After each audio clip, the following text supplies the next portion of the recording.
धैर्य जागरा जागरा निकट देखे ताकत ताकत निकट चर्चा को देखना झाओ चर्चा को देखना झाओ चर्चा को झाकत नाक दे धैर्य ताकत नाक दे धैर्य जागरा जागरा निकट ताकत ताकत निकट चर्चा को झाओ चर्चा को देखना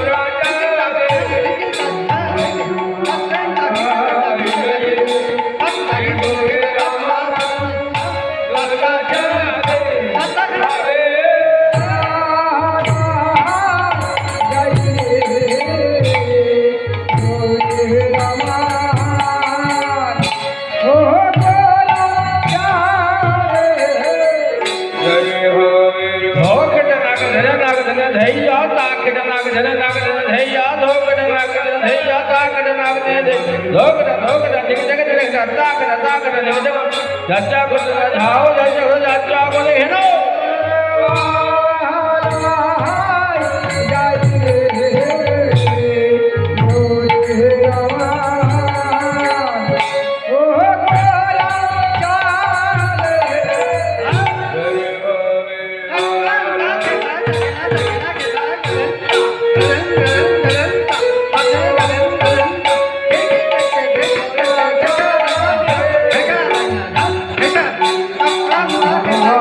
Oh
বাবা মায়ের কাছে জোড়হাত করে ক্ষমা চাইছি, একদম ক্ষমা, কিছু মনে করবেন না, নিজের ছেলের মতো ক্ষমা চাইছি। কিচ্ছু করার নেই মা, যত বড়ই কীর্তনিয়া হোক, আগে গৌর লীলা তারপর বৃন্দাবন লীলা। যতই ছটফট করি, যতই যেদিকে যে রাস্তায় যে পথ অবলম্বন করি, আগে গৌর লীলা, নিজের বাবা মাকে একটু বাবা মা বলে অভ্যাস করি, তারপর মায়া জালে আবদ্ধ হয়ে সবাইকে বাবা মা করবো। কিচ্ছু করার নেই, হয়তো অনেকে করছেন, তবে আজকে বেশি কষ্টও দেবো না। তবু বারে বারে বলছি, চেষ্টা করুন একটুখানি, যে লীলাটি আমায় দিয়েছে চেষ্টা করব। আমি পারবো কিন্তু বলতে পারছি না। তত্র শ্রীরাম নবদ্বীপ হইতে গুপ্ত বৃন্দাবন। গুপ্ত বৃন্দাবন কাকে বলে বাবারা বলুন? গুপ্ত বৃন্দাবন কাকে বলে? নবদ্বীপ ধাম কি বলা হয়? গুপ্ত বৃন্দাবন। উত্তরপ্রদেশে যে বৃন্দাবন ওটা ব্রজ যুগল বৃন্দাবন, আর গুপ্ত বৃন্দাবন হলো শ্রীরাম নবদ্বীপ। তাই নবদ্বীপ হইতে আজ বৃন্দাবন। সবাই যাবেন তো? যাবেন? যাবেন? তাই নবদ্বীপ হইতে বৃন্দাবন একবার চলে রে আমার মন, একবার মধু বৃন্দাবন, একবার চলে রে আমার মন, একবার মধু বৃন্দাবন, একবার চলে রে আমার মন, একবার মধু বৃন্দাবন, একবার চলে রে আমার মন, একবার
বৃন্দাবন অপরূপ লীলা পরিবেশন করলেন। আস্তে ভক্তের মনোবাসনা পূর্ণ করলেন। একদম আস্তে মধুময় গুপ্ত বৃন্দাবন হলো শ্রীরাম নবদ্বীপ ধামটাকে বলা হয় গুপ্ত বৃন্দাবন। আজ কৃষ্ণ নাম বলতে বলতে মা একটা রাত দুটো রাত জাগছি, তাতে আমরা ধৈর্য হারা। আর ওই ছোট্ট 5 বছর ছেলে বাসুদেব দত্ত আজ গৌর কৃপা লাভ করলেন। কত বছর বয়সে? 22 বৎসর। অর্থাৎ ওই বাসুদেব দত্ত সুরধনী গঙ্গার তীরে সাধনা করেছিলেন কত বৎসর? 16 বৎসর অতিক্রান্ত 17 বৎসর ওই গঙ্গার তীরে কৃষ্ণ নাম ভজনা করেছিলেন গৌর হরির দেখা পাওয়ার জন্য। একদিন অদ্বৈতাচার্য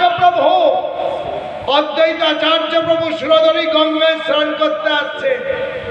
বাসুদেব দত্তর বয়স তখন 22, পূর্ণ যুবক। শাস্ত্রে বলছে মা এই ঢেউটা যদি পার হওয়া যায় তবেই কৃষ্ণ প্রাপ্তি হওয়া যায়, তবেই কৃষ্ণ সাধনা হয়, তবেই ভজনা হয়। সেই যুবক, পূর্ণ যুবক, তখন কৃষ্ণ নাম করছে। আর অদ্বৈতাচার্য প্রভু গঙ্গা স্নান করতে আসছে। গৌর হরির তো দেখা পায়নি। বাসুদেব দত্ত মনে মনে ভাবছে এই বুঝি আমার সেই আরাধ্য দেবতা। অমনি ষষ্ঠাঙ্গে প্রণাম করে বলছে, ঠাকুর এতদিনে তোমার কৃপা হলো অধমকে। অদ্বৈতাচার্য প্রভু বলছে, কে কে তুমি? কে? বলে অধমের নাম বাসুদেব দত্ত। তুমি কাকে চাইছো? তুমি কি আমার সেই আরাধ্য দেবতা ঠাকুর? তুমি কি আমার সেই আরাধ্য দেবতা গৌর হরি? ও তুমি গৌর হরিকে দেখতে এসেছো? তবে বলি শোনো, আমি গৌর হরি নয়, এই অধমের নাম অদ্বৈতাচার্য প্রভু। যেই বলেছে অদ্বৈতাচার্য প্রভু চরণ দুটো ধরে কাঁদছে আর বলছে, বাসুদেব দত্ত 22 বৎসরের ছেলে, 22 বৎসরের ছেলে কাঁদছে আর বলছে, ও ঠাকুর আমায় বলে দিতে পারো কোথায় গেলে আমার গৌর হরির দেখা পাবো? বলে গৌর হরিকে দেখতে চাও? তাহলে যেতে হবে কোথায়? শিবাস আঙিনায়। শিবাস আঙিনায় যেতে হবে। কেন? প্রত্যেক দিন সেখানে সংকীর্তন অর্থাৎ হরিনাম করে। ঘরের ভিতরে পারিষদগণকে নিয়ে প্রত্যেক দিন হরিনাম করে। গৌর হরিকে দেখতে গেলে শিবাস আঙিনায় যেতে হবে। তবে একটা বাধা আছে। কি? গৌর হরির সাথে দেখা করতে গেলে তার আগে একটা সিঁড়ি আছে। সেই সিঁড়িটা কি? নিতাই ভোজে গৌর পাব, গৌর ভোজে ব্রজে যাব, ব্রজে গিয়ে যুগল হেন। পরস্পর সিঁড়ি বইতে হবে বাবা। বলে অদ্বৈতাচার্য প্রভু বাসুদেব দত্তকে বলছে, সোজা চলে যাও। প্রথমে যার সঙ্গে দেখা হবে তাকে জিজ্ঞাসা করবে শিবাস ঠাকুরের বাড়িটাই কোথায়। এইবার ওই বাসুদেব দত্ত চলেছে অদ্বৈতাচার্য প্রভুর কথা শুনে গঙ্গা তীর হইতে চলেছে শিবাস আঙিনায় সেই গৌর হরির দেখা পাওয়ার জন্য। এমন সময় নিত্যানন্দ প্রভু কীর্তন করতে করতে আসছে, হরিনাম করতে করতে আসছে নিত্যানন্দ প্রভু।